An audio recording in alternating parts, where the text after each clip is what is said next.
22-ാം വയസ്സിൽ മരിച്ചതാണ്. ഡിഗ്രിയിൽ കഴിഞ്ഞിട്ട് നന്നാവാന്ന് വിചാരിച്ചതായിരുന്നു. പിന്നെ പെട്ടെന്ന് ആക്സിഡന്റ് ആയി. എന്താ ചെയ്യാ? ആ കുട്ടിയല്ലേ. അപ്പൊ 22 വയസ്സേ കാര്യമായിട്ട് കിട്ടിയിട്ടുള്ളൂ, നന്നാവാനോട്ട് പ്രായം കിട്ടിയില്ല. അതാണോ പറയണത്? യെസ്. അപ്പൊ ഇവർക്കൊരു സന്തോഷം, അള്ളാഹ് മനസ്സിലായില്ല എന്നുള്ള ആൾക്ക് ഇവർക്കൊരു സന്തോഷം. മേഡം എന്താ പറഞ്ഞത്? ഞാൻ 18-ാം വയസ്സിൽ മരിച്ചാണ്, കാര്യമായിട്ടൊന്നും ചെയ്യാൻ പറ്റി. ഓഹോ, അപ്പോഴാണ് അള്ളാഹുവിന്റെ അടിപൊളി മറുപടി. എന്താ മറുപടി? സൂറത്ത് ഫാത്തിറിലുണ്ട്. എന്താ മറുപടി പറയുന്നത്? അവലം നുഅമ്മിറുക്കും മാ യതദക്കറു ഫീഹി മൻ തദക്കർ വജാഅകും അൻ-നദീർ. അർത്ഥം എന്താ?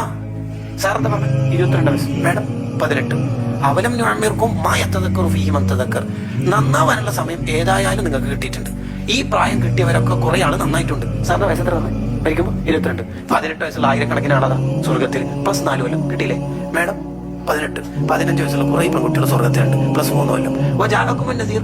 ഇതേ ആയത്ത് ഓതിയിട്ട് ക്ലാസ്സും പ്രസംഗത്തിൽ നടന്നിട്ടില്ലേ? എന്നിട്ടും ലാസ്റ്റ് സീൻ ടുഡേ 2:35 ഉണ്ടായത്. വജാഅകും അൻ-നദീർ. വല്ലാത്തൊരു വാക്കാത്. വജാഅകും അൻ-നദീർ. ഉപദേശം എത്ര കിട്ടിയിട്ടുണ്ട്.